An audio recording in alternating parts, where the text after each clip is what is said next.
Okay, good to see everybody. Appreciate you being here. Had a chance to dig deep into that game since we got back late last night, and meeting with all the coaches this afternoon. Just finished up with that. I've had a chance to even start on the Browns, so a lot of work has been put in between the end of the game last night, traveling, and then and getting ready for next week. So, got a pretty good handle on what happened, and a good handle on where we're going forward, and we're excited about the opportunity to move on and play the Browns and go find a way to play our best football on Sunday here at M&T in the home opener. What questions do you have? John, when you're looking at the defense kind of throughout the whole game, what do you think the biggest issue was? Because it seemed, repeatedly not being able to slow down Josh Allen in that offense. Yeah, well, that was the biggest issue. I mean, we understand Josh Allen. We played him quite a few times. We had a little more success here at our place last year. The last two times there, not quite as much, but we had a plan, and we just didn't get it done. We weren't able to execute it. We couldn't keep him in the pocket. That was a big part of the plan, would be to keep him in the pocket. We weren't able to do that. That's probably the number one disappointment for me. I think when you let him extend plays like that, he'll run for yards, but he'll also find receivers downfield, and they do a good job of getting open. And it's just hard to extend that coverage long enough with his arm strength and accuracy on the move. So that's the number one thing. Is it primarily on the edges to keep him in the pocket, or is it more complicated than that? It's more complicated. I wish it just was. I mean, he escaped inside. He gets you going one way, and maybe we overreact. And I do think there's a way. We have to get better at it, and we can get better at it. And I do believe watching the tape, and just really just working on one thing. You get into a game. We haven't played a game yet. It's an opening game against a very good football team in a very hostile environment. There's a lot of emotions in that game there, and you don't know exactly where you're at because you haven't played a game yet with your guys, not a regular season game. And so there's a lot of things you learn. There's a lot of really good things that we learned about our team, a lot of things that I'm really happy about and excited about, and there's a lot of things that you learn that's like, oh boy, we got to go to work on that. And I would say pass rush lanes, that's something that we've got to go to work on. It's not just 4 lanes. I mean, there's different patterns that we use, and we just weren't as good as we need to be at that. Coach, it's just one game, but going back a couple of years, some of the fourth quarter leads that have evaporated. Is there a rhyme or reason for it? Because it's happened an awful lot. Yeah, there is. I mean, I think that there's all those scenarios. If you look back at all those games, there's been a lot of, every game we've had, there's been a fourth quarter and there's been a scenario. There's been games where we've been in the Bills' shoes. There's been a new number of games where we've come back from 2 scores down and we've won. And how do you do that? How do you make that happen? There's been times where we've been 2 scores up and we've won. We've gotten a first down. We've done that. We've been 1 score down and we've popped a run and gone down and kicked a field goal, whether it's in overtime or at the end of the game, or we've gotten a stop, that we had to get.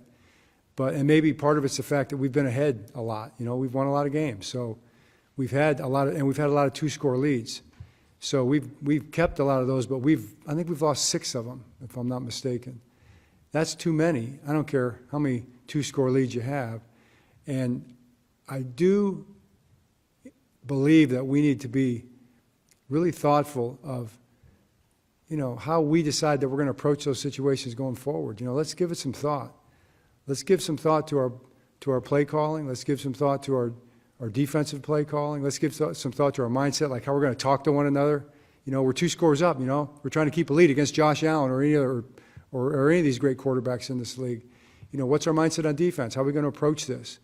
How are we going to talk to one another on the sideline? Try to find a way to get the win. It becomes kind of a situation, a game scenario that we need to be really intentional about going forward. John, I know you were asked about whether or not to go for it on 4th and 3, but I wanted to get your thoughts. What do you think about the play call sequence leading up to that? And to be more specific, Derrick Henry runs on the first down. It wasn't a big game, but he comes off the field there. Yeah. And, maybe not putting the ball in Lamar's hands for a design run, because every design run you had. Well, there was a design run, so I mean, the play to Zay was a design run. That's a read option play. You've seen Lamar keep that going forward before. So, in fairness, it was a design run, and that's exactly right. I mean, that's a play. We took Derek off the field because that's a Zay and Justice type play that we had designed for that. Derek doesn't really run those plays as much.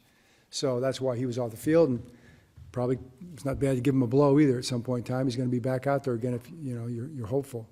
Or you can throw it. Now do we want to run some kind of a swap boot, some kind of a naked boot, or some kind of a pin play and get Lamar outside the pocket? That's definitely going through our mind. That's on the call sheet. A drop back pass. You can run a drop back pass. You might get zero, have some kind of a zero check and try to beat them with a crossing route or something. I mean, those are all the types of things that are on the call sheet. You make a call, and you want it to work, and when it doesn't work, it's always the other thing. Sometimes you drop back pass and it doesn't work, and it's like, just give it to Derek, or just do a quarterback design run. Why couldn't you run it? Throw it there. Be more aggressive.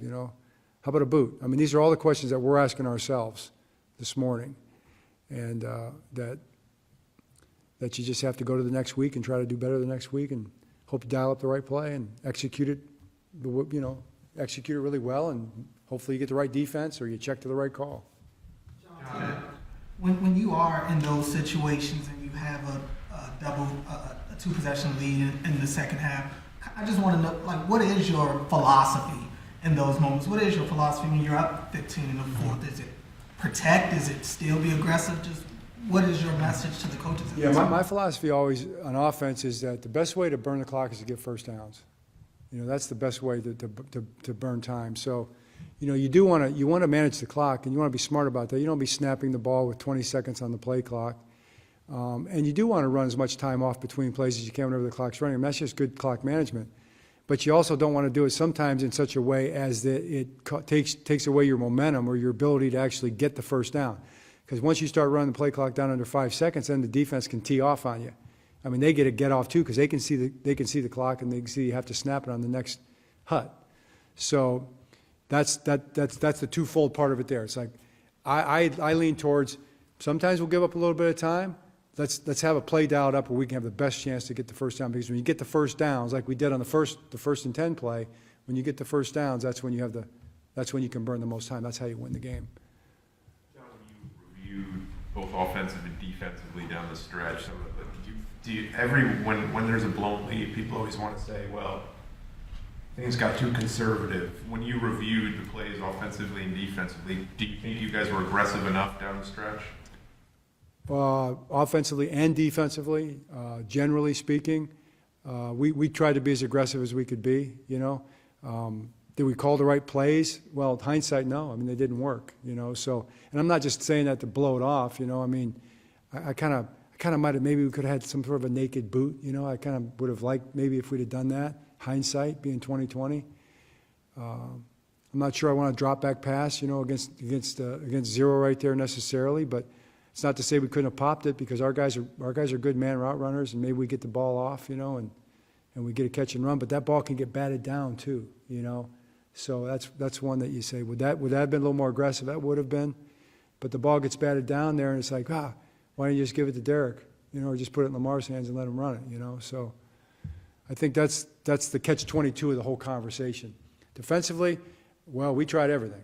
We tried everything. We were playing man. We were playing zone. We were blitzing. We were coming off the edge. We were showing and dropping out of there. So we just didn't really get them stopped in the last two drives at all. And the plays that happened. So we didn't execute a couple times. We let them sneak out of there with a sneak running back sneak play that should have been covered. I mean, we have the means to cover that in that defensive call. The sideline play and at the end of the half, that should be covered. That's supposed to be defended there at that depth right there. That's the way the defense is built, and I think that's part of what I was saying before. Early in the season, you do find some things out, and especially when you're playing a really good offense, you get exposed a little bit, and we learn where we have to get better too. John, I was cramping back to play calling earlier in that quarter, maybe in the drive, or is it something you guys were? That was more toward the end. That wasn't really as early, and didn't come up earlier when something I'd heard about. John, you mentioned, wanting to be intentional and just like the little details, opening kickoff that they returned, trying to down that ball in the one and kind of sliding in, missed extra points, some other things. how, I guess, disappointed were you in those little details that kind of add up to, you know, a bigger thing? No doubt. I mean, I promise you that when the Bills look at the tape, there's a bunch of little details too. And matter of fact, he told me that after the game. So there's a bunch of things that turn up, but when you lose the game, that's when you start adding them up. Where it could have made the difference. But we coach that. Inside the 5-yard line, you stay on your feet. You never leave your feet. That's something that's been coached for a long time around here. So, but in that moment, we didn't have the wherewithal to think to do it. So, we've all got to just learn from that. You just have to learn from those things. Otherwise, it's a wasted opportunity. John, sorry to ask what Jeff already asked last night, but on that 4th and 3 call, is there a conversation between you and the guys in the booth about what the modeling and the numbers might show about your win probability of, like, here's what we can do if we go for it, here's what we can do if we punt it? Yeah, you don't know exactly, because that was a long gain, so you don't know exactly what yard line so it's got to be quick. The win probability, I'm going to say it might have been maybe 2% or 1%, something like that going for it. And you got to make the decision very quickly, and you got to say, hey, do we have a call that we really like? Do we have a call we love here? Because you got to send the punt team out, or you're going to have a delay game. Or you got to send your offense out, or you're not going to get the playoff. Just that fast. And, Lamar was coming off the field at that point. I could see something wasn't quite right. And so you got to get your punt team out there. And that was really it's a fast sequence of events in that moment. But then again, too, and I'm not shying away from putting our defense out there. I mean, if you get stopped on 4th and 3, did you think about punting the ball and putting your defense out there and giving them a chance to win the game? I mean, that would have been the next conversation because they'd have been in field goal range already. So I trust our defense, and I'm going to trust our defense this year in a lot of big situations because our defense is going to be really, really good. And I know there's doubt about that right now probably, but I guarantee you our defense is going to play really good football this year. To follow up on that, how do you balance being aggressive in those moments? Take the Chargers game last year, obviously different scenario. First half, late first half, 4th and 1, deep in your own end, you go for it, you get it. This is, again, understanding different variables, different time of game, all of that. How do you balance when to be aggressive? And do you feel like in hindsight, do you feel like you were aggressive enough? Well, I mean, the balance is, do I really think we have a really good chance to get it? Because if we get it, we win the game. If we don't get it, they're in field goal range. So I think, as I just explained, all those things that kind of went down in that sequence, you can understand where it's like, what are our chances of getting that right here? I mean, Lamar's coming off the field. Something's not right. It's 4th and 3. Do we have a really good call? And time clock's kicking down. Do I want to call timeout and burn that timeout? Or do I want to have that timeout? Maybe you burn the timeout right there. In that moment, 4th and 3, put our defense out there, think we can get a stop, get a good punt, pin it on. Do we love the punt? Don't love it, So all the things that happen after that are just things that happen. And you got to do the best you can in a very short period of time. So, no, I don't think you could sit there and say, you can say, well, I should have been more aggressive, but I don't think you can definitively say that's the right thing either. You can't really say that for sure. Because it could have you could make that choice and could easily be having the conversation the other way here. That's just the way it works. If your gut had told you we have to go for this, would you have had to call a timeout, do you think, because Yes, I would have definitely had to call a timeout to get the play up and do it. Would have definitely had to. And I'm not saying you couldn't have done that. We could have done that, But in that moment, it didn't seem like the right thing. You mentioned the defense. There was a lot of talk this summer about the depth of the defense, adding Alexander, drafting starts in the first round. There's a load of first-round guys in the secondary. I think it was a collective surprise to see Josh Allen. Kyle Hamilton even said it was upsetting to see how many yards Josh Hamilton could put up against that defense. Why do you think it was so? Why do you think they were so successful against this defense? Well, it was in the fourth quarter mostly. It was most of the yards were in the fourth quarter. So you're talking about just what we're talking about in the fourth quarter there. I don't think we played some coverages great, and he had too much time and he had too much opportunity to extend plays. I mean, it's those two things. A couple of times we have a too deep coverage and we don't play it great. And they hit a whole shot on the sideline. We get a man route and it runs away from us. Or we're too soft. We're supposed to be more aggressive man coverage out there on the edge, and we're 5, 7, 8 yards off the receiver, and we give an easy completion on the sideline. I mean, just play the defense out the way it should have been played, I think we've got to do that, and that's just fundamental, and all of our guys will all take responsibility for that. So and that's what happened in the fourth quarter. And then he extends plays, he starts running, and he makes a play downfield. That's what happened. Well, when did the decision to scratch Keaton Mitchell? Numbers. You can't get everybody up, and you've got to make a decision about who's going to be up and who's going to be down. And the number of snaps you can get Keaton on offense are pretty limited. You're going to take Derek off the field. You're going to take Justice off the field to do it, and those are all going to be designer plays. That's what Keaton does right now. He runs the kind of the designer plays. So the defense is going to be like, what's he out here for? On the 4 or 5 plays that he's out there, it's going to be a specific play that they are kind of got to have their antenna up for. You got to balance it out, and then special teams. He does okay on special teams, but he'll tell you he needs to get better in that area to justify the spot. Otherwise, you're going light, in a couple other areas. Have you heard from the league regarding Lamar Jackson's interaction with the fan? And what's your take on that?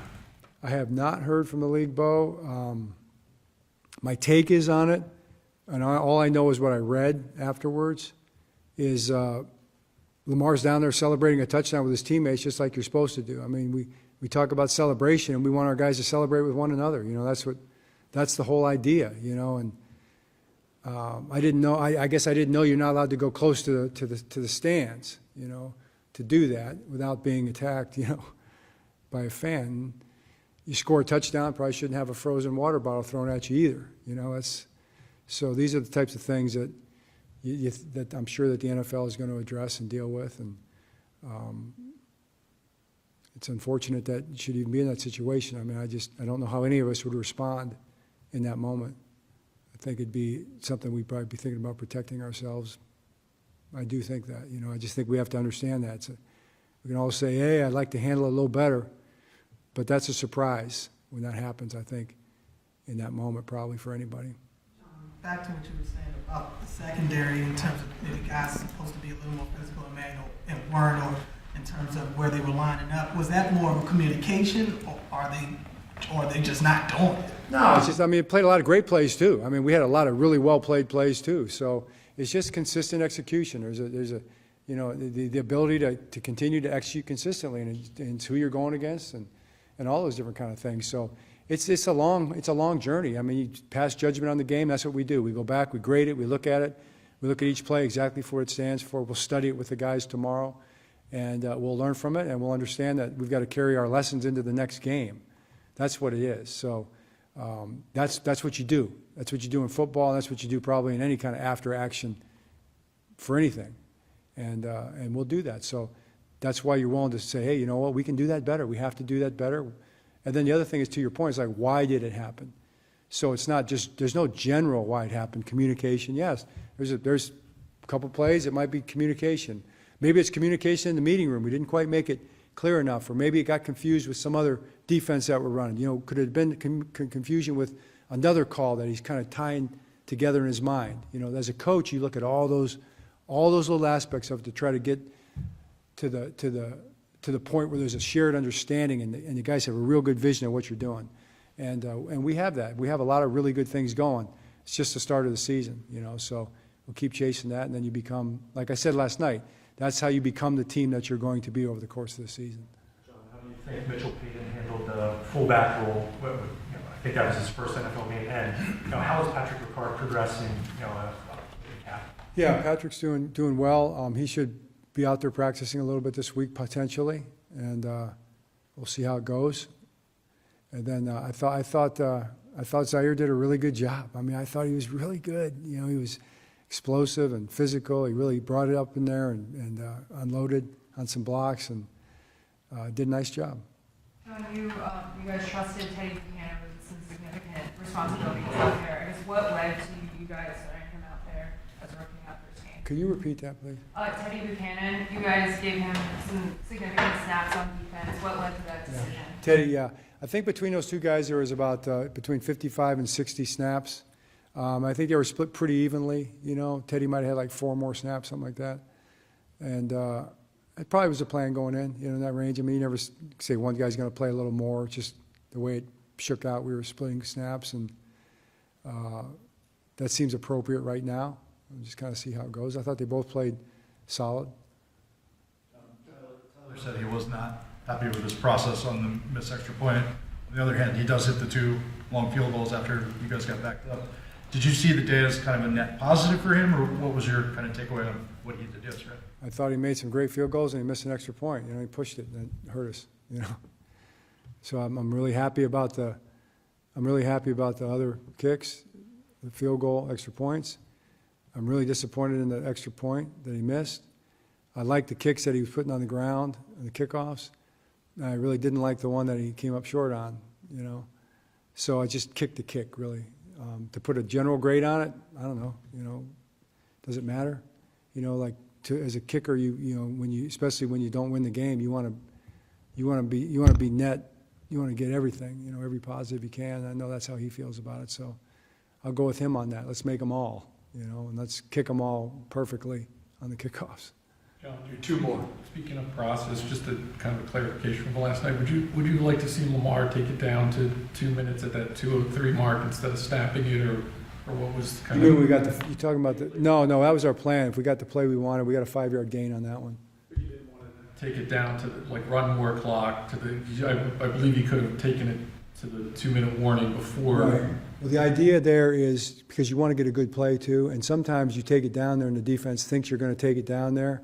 And they give you a look that you really want, like that you can run at, might be a little soft look to run at that you might not get otherwise. Sometimes if you're trying to save time, it's a free run because the clock's going to stop afterwards. But in that case, if we hadn't gotten the look that we wanted, we would have just taken it down. But since we got the look we wanted, we ran it. And I think we picked up 5 yards on that, which was a good gain. That was our thinking on it. I know the idea, one more time off. They don't get the ball back, but you don't know how fast you're going to score. But at that point, that comes back to the aggressive category. Do you want to be less aggressive and run the time off, or you want to be more aggressive and try to get some yards there and try to get in the end zone? I mean, we're trying to score a touchdown there is what we're trying to do. It didn't quite work out that way, I don't think. We had some bad plays after that, but that was the idea. Did you say anything to Kyle about that lateral attempt after the 2 I points? did. I did.